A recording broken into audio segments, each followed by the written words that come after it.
Yes, we're talking about the conclusion of The Last Dance. We're also talking about sports leagues. Things are waking up. Things are looking up. You're listening, as usual, to Sean and Sam at the Functional Sportsaholic. How you feeling, Sam? How you doing today?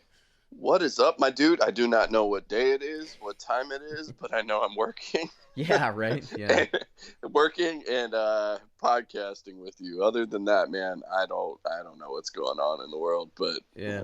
I'm happy to be here. Yep. Just a reminder for everybody before we kind of get rolling here, Fantasy Football Almanac and Draft Guide is available. Reminder that it's actually better if you buy early because you get more updates, free updates throughout the offseason. I don't make you pay a monthly fee on top of the book or anything like that. And you get a direct line to me as the author. So check it out. You're probably, if you're watching on YouTube, you're seeing a video right now.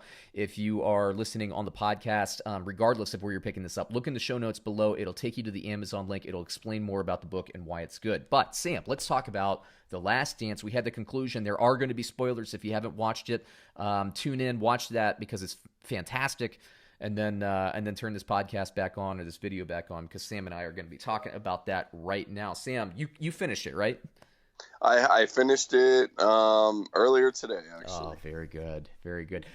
I'll be honest with you. So the last two episodes to me were a little bit of a letdown. Now the whole documentary is fantastic, and not to say like, look, if I'm looking at this as a 5-star thing, I'd give it like 4.8 stars. I just was a little let down specifically because in the penultimate episode, the second, I believe episode 9 or 11, whatever it was, the second to last episode, was the episode they're diving into the first finals matchup between the Utah Jazz and the Chicago Bulls. And then they also were digging into the Eastern Conference Finals during their Last Dance year, the 7-game series where they went to Indiana. Or they played Indiana. Now that series, I remember rooting hard because, like I mentioned last week, Sam, I was not a Bulls fan.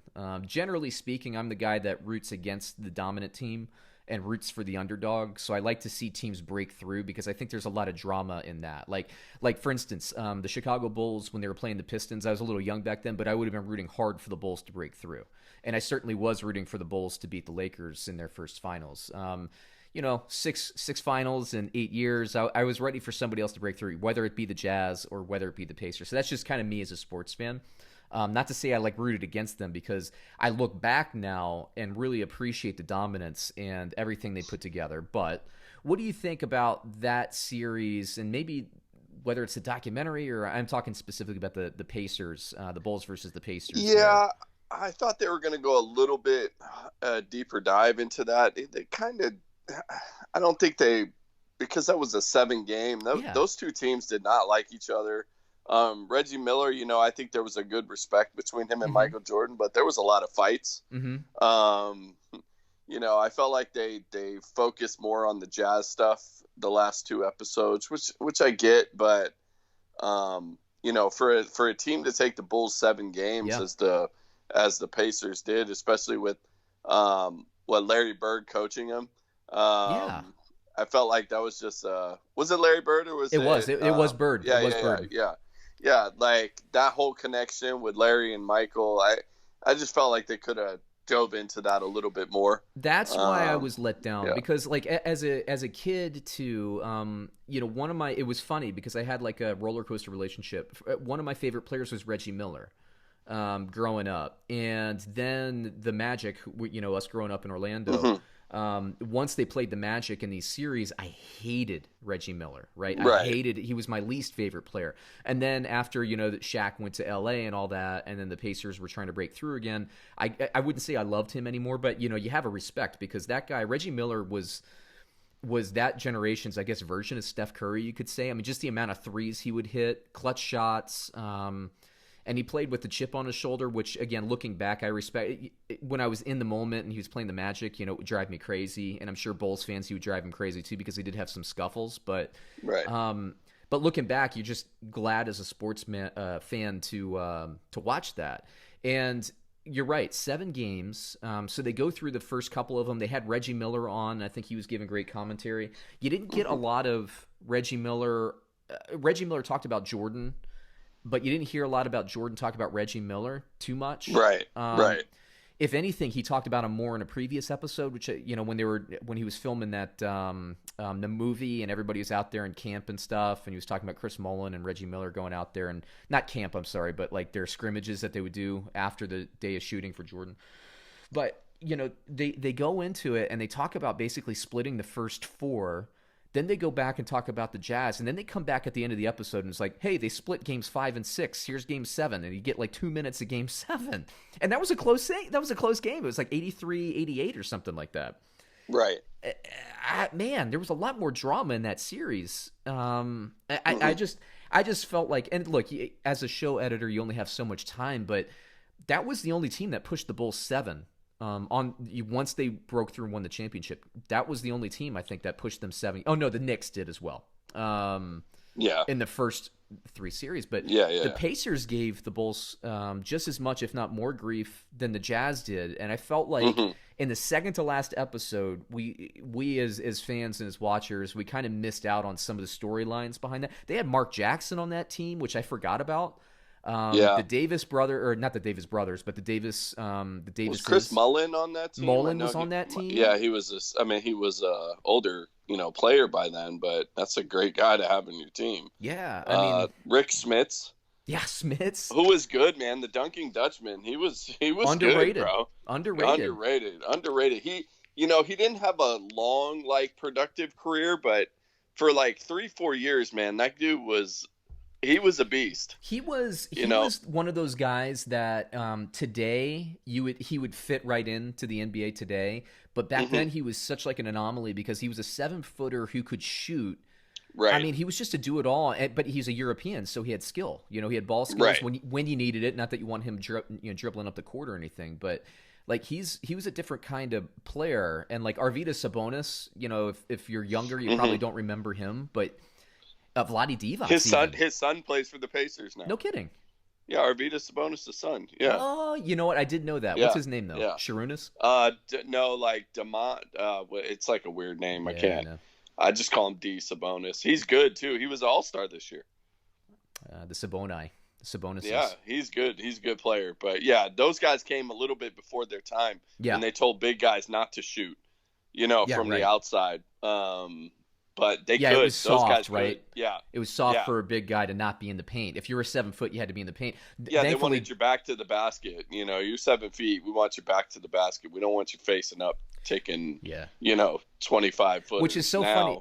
It's so funny because like Dirk Nowitzki probably was the guy that kind of turned that on its head in terms of like the movement. But he definitely did. But you look at Larry Bird, right? You think about these as different. Larry Bird was like 6'10", I think, if I'm not mistaken. Yeah, it's like weird. Like anything I think Larry Bird was like 6'8" or 6'9", but still, I mean, once you get up that tall, like what's a few inches? Yeah.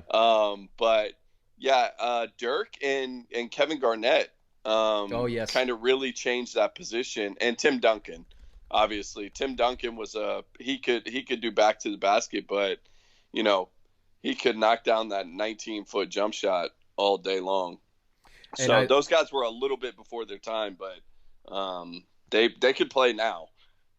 Yeah, and Larry Bird, I looked that up, and he's 6'9", so we actually were right in between. Yeah, I mean, it was a different kind of environment back then and all that stuff, but I just wish I got more Pacers because I think actually of this whole series, that is actually the most what I was looking forward to the most was seeing the story behind that series.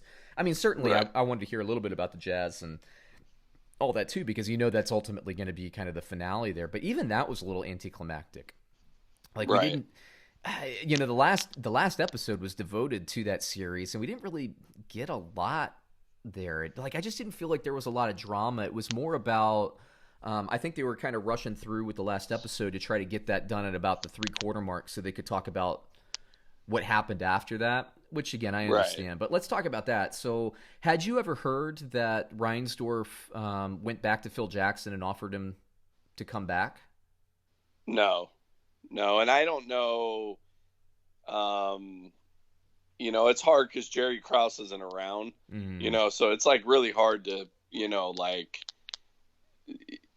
really know what was the real deal about then, and about all that. And I'm sorry, but like I don't buy the Reinsdorf thing. I think this is probably what part of what drives Chicagoans nuts. I don't buy the Reinsdorf thing where he's saying that if they came back, it was going to be financially crippling. They could have built around, and Michael Jordan actually gave him the tablet so he could watch that. I love seeing Michael Jordan's reactions to some of these things, right? But they show him Reinsdorf talking about, hey, we would have had to get rid of Pippen. There's no way we could have gotten Pippen back. There's no way this, no way that, and all that stuff. Jordan was making like $30 million. I happened to look at the salaries. Jordan was making like $33 million that year, and he deserved every penny of it.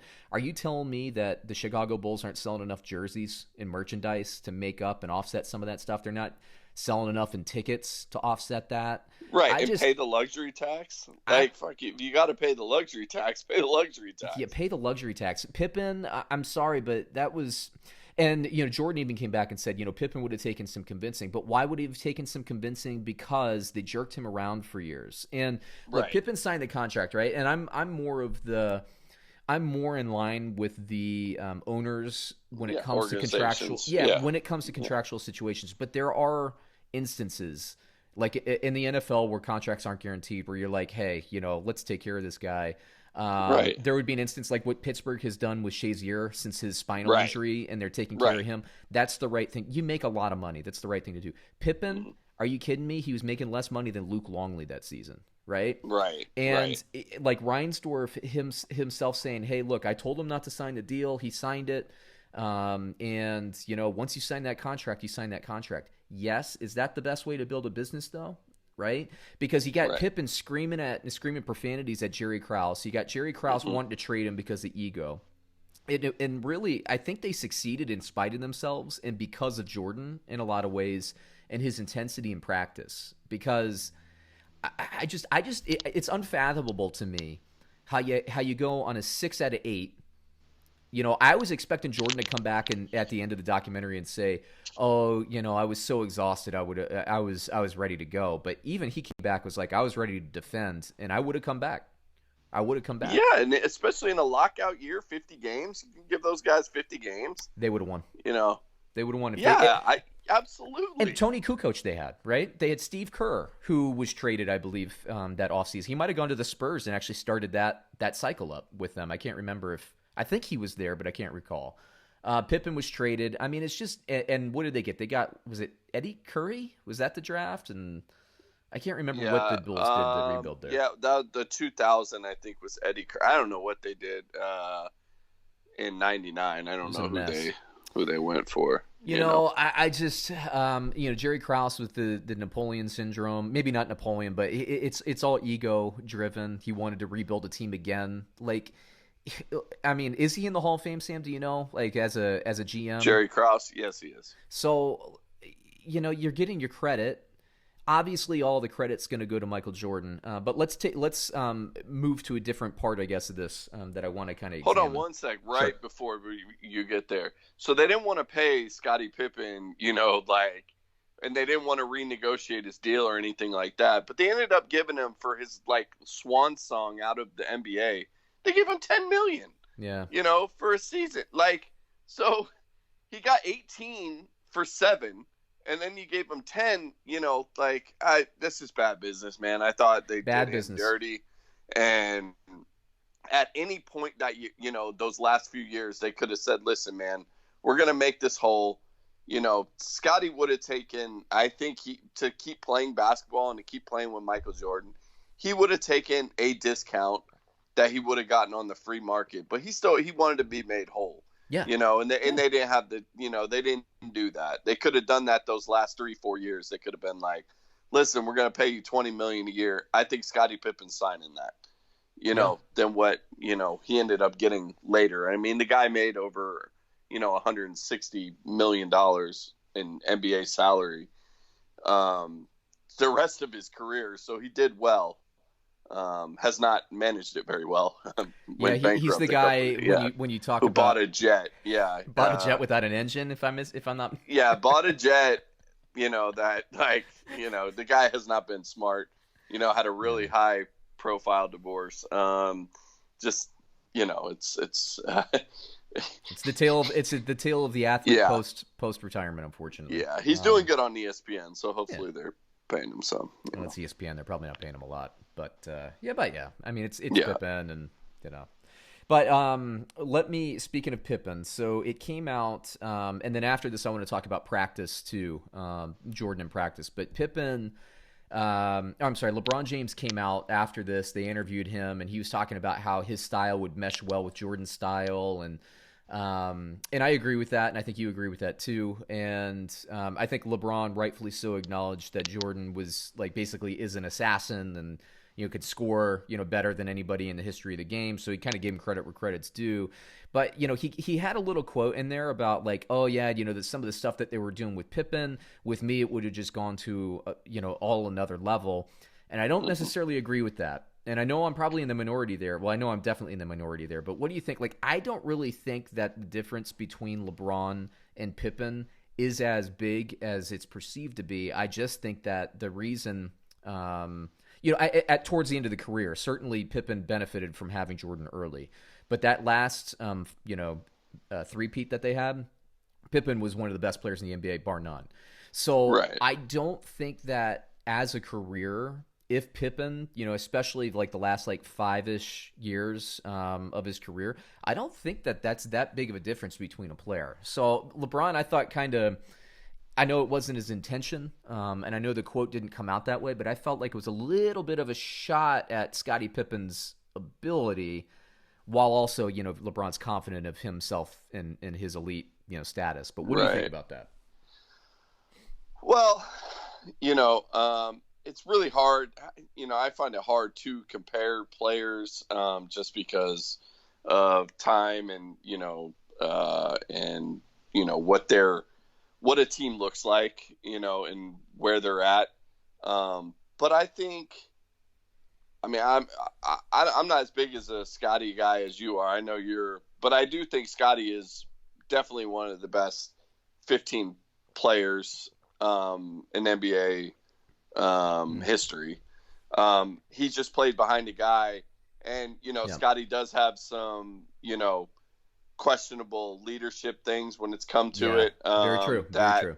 That I don't know if Scottie would have been able to get those Cavs to as many finals as LeBron.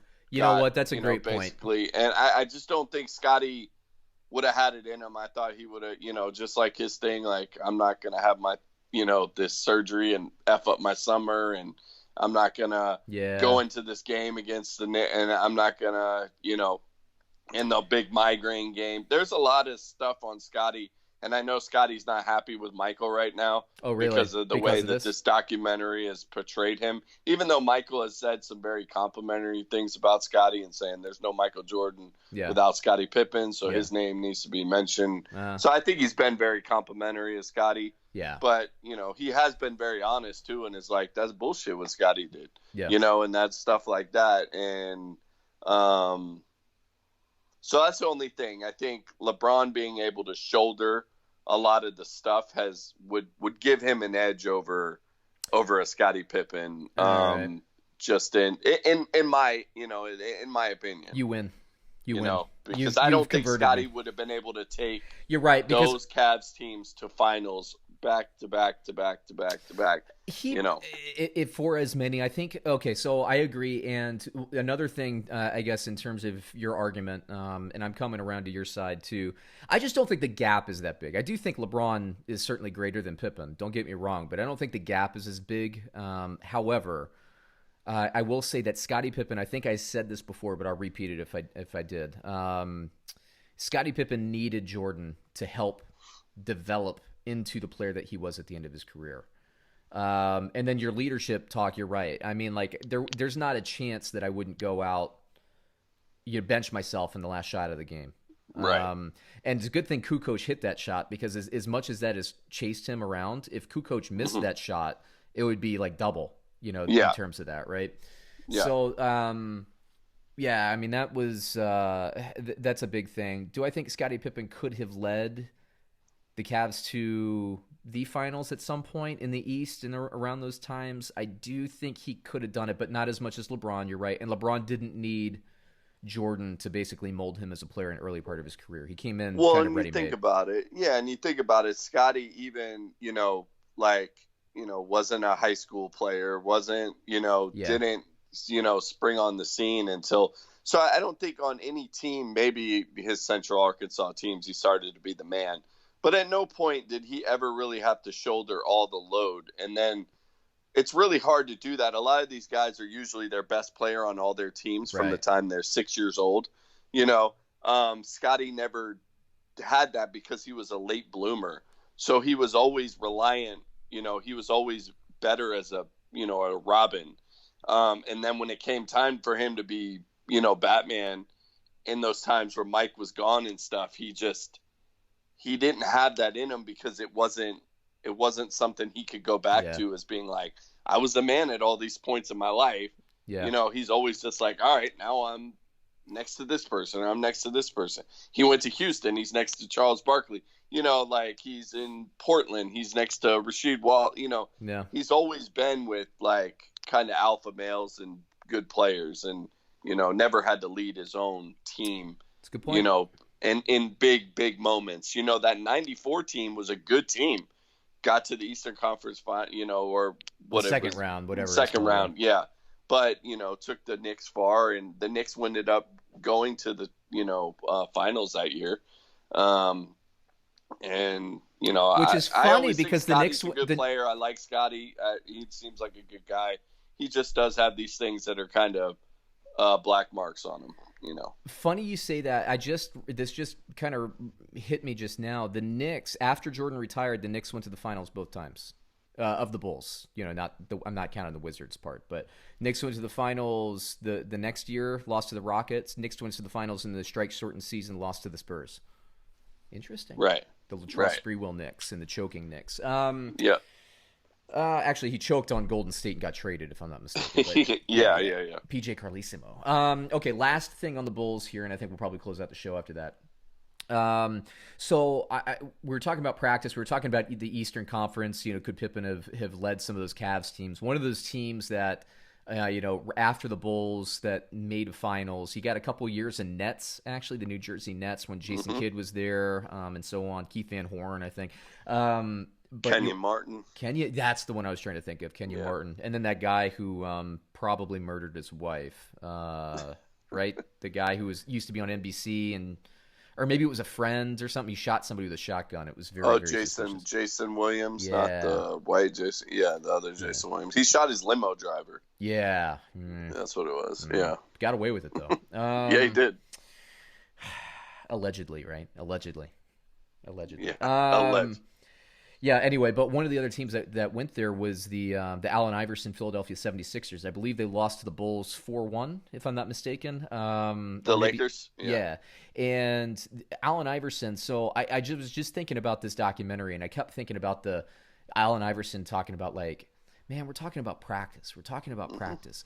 And I look back at the documentary and the intensity of Jordan, and specifically his intensity in practice, and how he would talk about it and be like, I would go after Scott Burrell. I would go after this guy. I would go after, and then you hear about like Steve Kerr, even when they fought. It was funny watching Steve Kerr talk about the fight.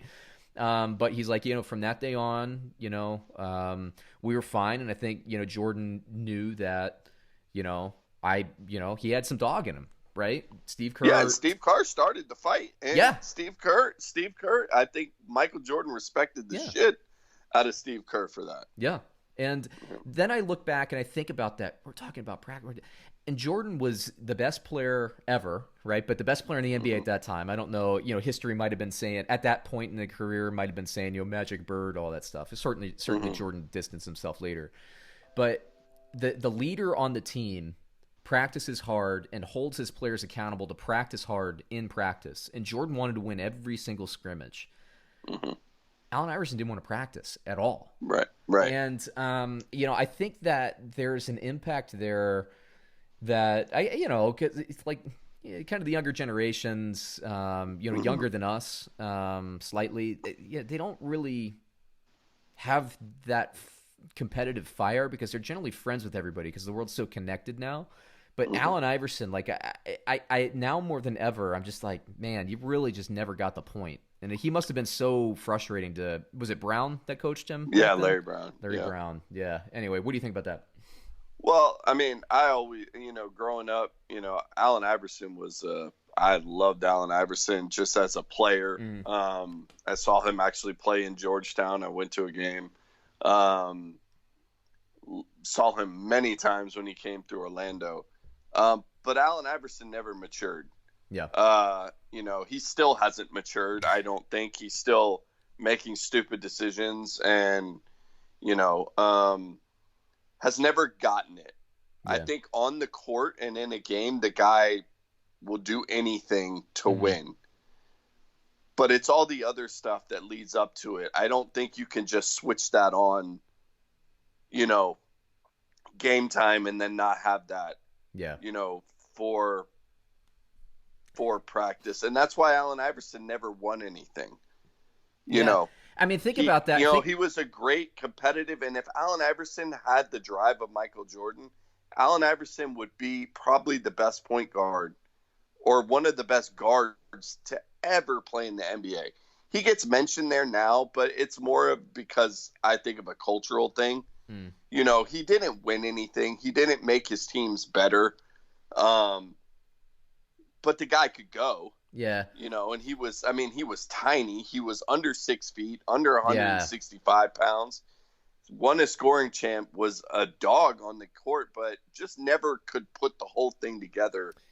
And, there's another component too about these things and like practice. Another thing that practice helps is it's not necessarily about Iverson. Like Jordan used it. Think about like how guarding Michael Jordan or guarding Allen Iverson could make you better as a defender. And how is that going to help you in the Eastern Conference Finals or the finals? Like if you can guard Iverson with as quick as he was, would that help you against Kobe Bryant? In the finals, and you had to deal with him. If you were dealing with Allen Iverson over the course of the year, man, it would help. And so, I think he did his team a disjustice there, especially, in retrospect, watching this Bulls documentary. I just, I don't know. Well, and it's the reason why Allen Iverson flamed out, towards the end. He could never get himself to a point where he was like, man, I could really help a team and do. Yeah. He was stuck in I'm an MVP. You're MVP in 2001, man. Yeah. In 2014, when he's ending his career, he still wants to be treated as MVP, and stuff has changed. And that's why I give Derrick Rose a ton of credit, because the guy could easily mail it in. He gets paid $20 million a year by Adidas. That contract is like a lifetime deal. He could sit at home and just collect checks, but the guy has grinded to make teams every year. Has been a good player, has come off the bench, has done whatever good teammate the team has needed to do. And I give him all the credit in the world, because if there's anybody that could just mail it in at this point with as many injuries as he's done with, it would be Derrick Rose. And he has never done that. Good for old Derrick Rose. Ending it with a former Bulls star, right? Oh man, and Chicago loves Derrick Rose, dude. Yeah, they do. They do. Unbelievable. Yeah, I mean, there was the whole Derrick Rose or LeBron James argument way back in the day, remember? So yep. Yeah, man. Yep. And there was, that was a debate. People forget about that now, but that was a debate back in the day. Anyway, I think we can end the episode there, dude. Just a reminder for everybody: Fantasy Football Almanac and Draft Guide. Check the link below. The link will take you directly to Amazon. You can learn a little bit more about it. The free updates, how you can access a lot more content than what's in the book. Sam, man, for Sam, this is Sean. Everybody, I'm signing off. And everybody out there, hey, be good to one another. Stay healthy. I hope everybody's doing fantastically.